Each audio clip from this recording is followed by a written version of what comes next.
Olá, tudo bem? Bem-vindo ao nosso tradicional Café com Ações. Saúde a todos!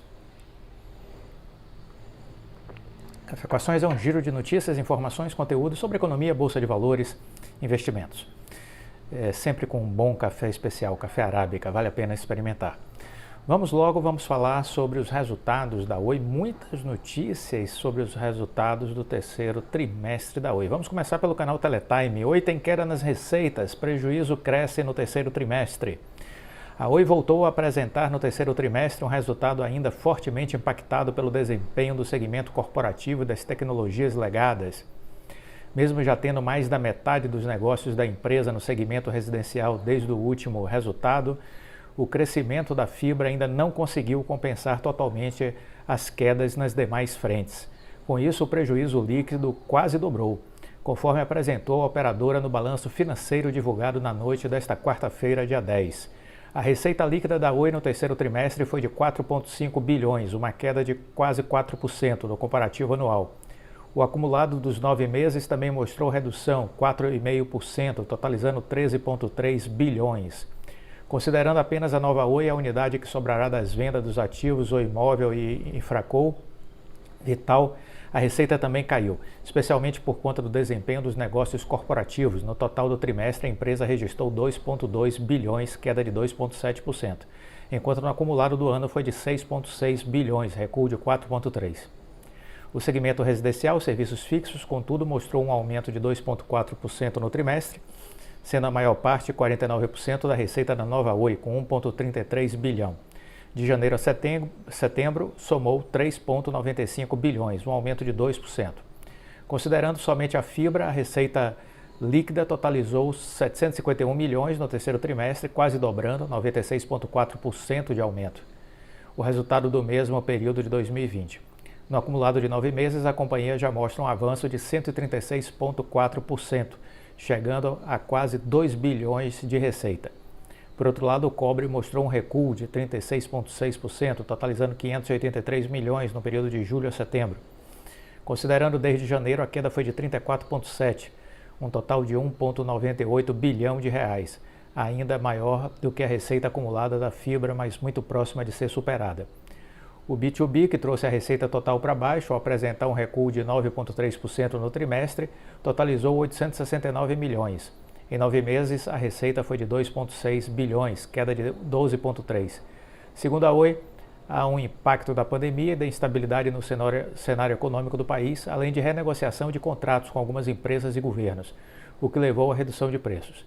Os serviços móveis e a operação de TV por satélite, já segregados como operações descontinuadas, também apresentaram resultados combinados negativos, com queda de 5,2% no trimestre, totalizando 2,2 bilhões, e de 5,1% no acumulado total de 6,5 bilhões. O lucro antes dos juros, imposto de depreciação e amortização da Oi no trimestre foi de 1,4 bilhão, queda de 5,9%, no acumulado do ano, contudo, há um aumento de 6,2%, totalizando 5,037 bilhões. A margem EBITDA caiu 0,6 ponto percentual, ficando em 30,9% no trimestre. No total de 2021, houve um avanço de 3,8%, encerrando o período de 9 meses com 37,7%. No fim de setembro, a Oi havia investido 1,8 bilhão no trimestre, uma queda de 9,6%, e 5,58 bilhões nos 9 meses, uma variação de 0,2%. Então veja que essa empresa que está em recuperação judicial segue investindo fortemente, né? A empresa que quase para muitos ainda é quebrada, né? Muitos acharam que ela ia quebrar e muitos ainda acham que ela está quebrada. Essa empresa, entre aspas, quebrada, está investindo esse ano 5,58 bilhões em 9 meses. Impressionante, né? Os cérebros de caroço de feijão não conseguem entender isso. Muito bem, segue o fluxo. Do total, 1,3 bilhão foram para a fibra. Então veja que do valor de 1,8 bilhão investido, 1,3 foi com fibra, ou seja, é a Oi do futuro, é a nova Oi. Então a maior parte do investimento de 1,8 bilhão, 1,3 foi com fibra. Isso é muito positivo. No acumulado total, dá quase 4 bilhões de investimentos nessa área. No trimestre, o fluxo de caixa operacional de rotina da empresa ficou negativo, 365 milhões, uma redução de 34,3% em referência ao resultado do ano passado. No acumulado também, um resultado negativo de 1,7 bilhão, um aumento de 39,2%.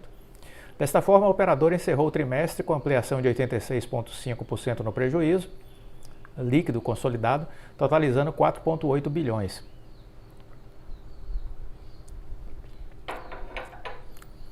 No acumulado do ano, entretanto, houve uma redução do prejuízo quase pela metade, ficando 6,7 bilhões.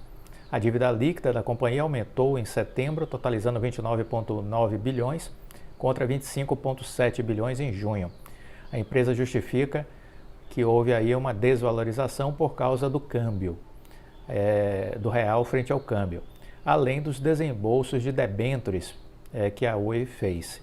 A emissão de debêntures, a emissão de dívida, né, de uma nova dívida. Existe dívida boa e dívida ruim, já falamos sobre isso no canal Viver de Renda. A dívida ruim é aquela dívida que não está gerando receita nenhuma. É a dívida da velha Oi, que estava para falir, ponto. Isso quem disse foi o presidente da empresa, ela ia falir, ponto. Ninguém pode ficar surpreso com isso, né? Que aquela empresa velha ia morrer. Zero de surpresa, né? Só quem não consegue raciocinar, tem problema de déficit mental, que não entende isso. Agora, aquela empresa que está morrendo, que ia morrer, está morrendo, né? Ela também está se renovando, está se reestruturando. Vai sair da recuperação judicial uma nova empresa. Olhar o que diante dos resultados? A nova empresa. A velha empresa, o que é que vai acontecer com ela? Vai morrer. Ela ia falir, vai desaparecer. Tem gente que tem dificuldade de compreensão. Eu não posso fazer nada, entendeu? Quem tem déficit intelectual não tem tratamento. Esse déficit, uma amiga minha que é educadora, ela diz: Clóvis, isso acontece nas séries iniciais até o ensino fundamental. A pessoa, quando tem déficit cognitivo, ela não aprende mais, ela tem uma dificuldade absurda de aprendizado. Você às vezes tenta massificar o conteúdo, o conhecimento e ela não absorve, entendeu? É um problema aí de herança, de desenvolvimento ao longo da sua evolução. É um caso já perdido. E há também aqueles arrogantes, prepotentes, aí sim, esses aí beiram a estupidez, porque são aqueles que não têm espírito de abertura, não têm humildade, acham que eles são donos de uma verdade absoluta e a verdade reside neles. Eles são o centro do universo. O mundo gira em torno das crenças que ele acredita. Esses são os mais ignorantes, porque esses não se permitem se abrir para escutar e raciocinar sobre algo novo. O novo não cola neles, porque eles já possuem verdades, vamos dizer assim, muito bem estruturadas e definidas. E as pessoas mais estúpidas são aquelas que são cheias de verdades. Eu lembro sempre da ex-presidente Dilma, porque uma certa feita, o ministro do Supremo, Dias Toffoli, né, que foi indicado pelo governo do PT para o Supremo Tribunal Federal, ele disse: existe uma grande diferença entre o Lula e a Dilma, ele falou, e ela ainda era presidente. Ele disse assim: o ex-presidente Lula era uma pessoa que tinha muitas dúvidas. Já a presidente Dilma é uma pessoa que tem muitas certezas. Eu aprendi ao longo da minha vida, enquanto consultor, que essas são as piores pessoas. São as que são imbuídas de muitas certezas. Essas estão mortas sem saber, porque o mundo vive em acelerada transformação. E as pessoas que não entendem do meio empresarial e não conviveram com o meio empresarial e começam a fazer prognósticos e falar besteiras, essas aí beiram retardamento mental. Mas o que se fazer com isso? Nada.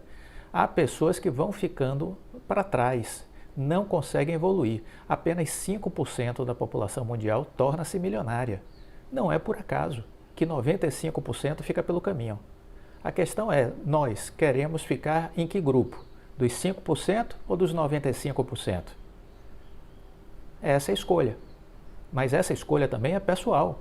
Ninguém pode tomar essa decisão por mim, por você, por ninguém, né? É uma decisão individual. Cada um escolhe o que quer. Somos as nossas escolhas. Aqueles que não acreditam em Oi, não acreditam. Acabou. Não precisa querer espernear, entendeu? Ficar, às vezes, tá vendo? Isso aí não vai para nada, não vai dar em nada, não sei o quê. Que bobagem, né? Que perda de tempo. É de uma inutilidade esse posicionamento. Vai estudar, vai procurar suas empresas, fazer as suas escolhas. Simples. Simples assim. Mas as pessoas ficam querendo render conversa. Não tem conversa para render. Cada um pensa de um jeito, você pensa do seu, eu penso do meu, Joãozinho pensa do dele, Antônio pensa do dele, e assim vai a vida, entendeu? Perca seu tempo querendo polemizar com ninguém não. Isso é coisa de gente doente mental, ficar querendo polemizar. Gente burra. Porque use o seu tempo para aprender. Para aprender. Se você se identifica com alguém, vai aprender com ele. Pronto.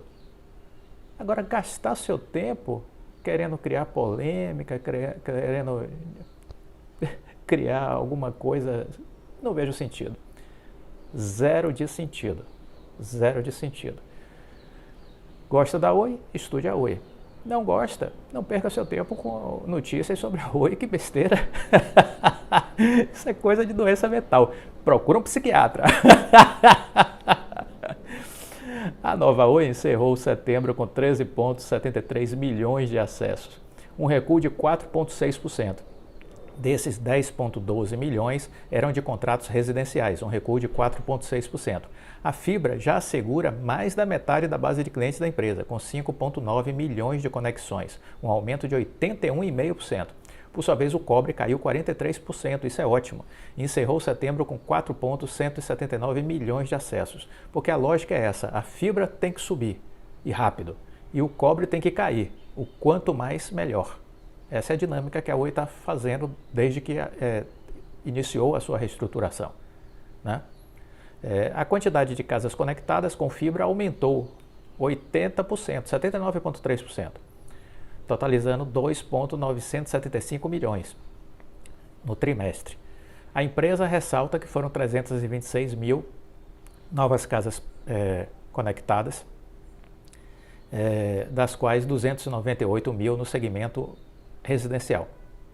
A taxa de ocupação foi de 23,5%, mas a operadora tem o objetivo de chegar ao fim de 2024 com 25% de taxa de ocupação. Os contratos B2B caíram 4,2% e ficaram em 3,475 milhões de acessos. Na contramão, os acessos móveis aumentaram 11,4% e encerraram setembro com 40,7 milhões de unidades geradoras de receitas. Bom, alguns números trazidos nessa matéria da Teletime, que é um canal de notícias sobre tecnologia. Vale a pena ler? Claro. Vale a pena se inteirar dos números? Sim. Vale a pena estudar os números, não é só ver os números, é estudar também. A gente vai fazer isso oportunamente. Eu farei um vídeo no fim de semana sobre o balanço e sobre algumas considerações que eu gostaria de fazer no final de semana no Viver de Renda. Aqui é um canal de notícias, então aqui a gente está reproduzindo as notícias e fazendo alguns comentários, porque é sempre oportuno ter um senso crítico ao ler uma matéria, ok? Fiquem com Deus, deixa o like. E os perturbados da cabecinha, procura o psiquiatra. Tchau, fica com Deus.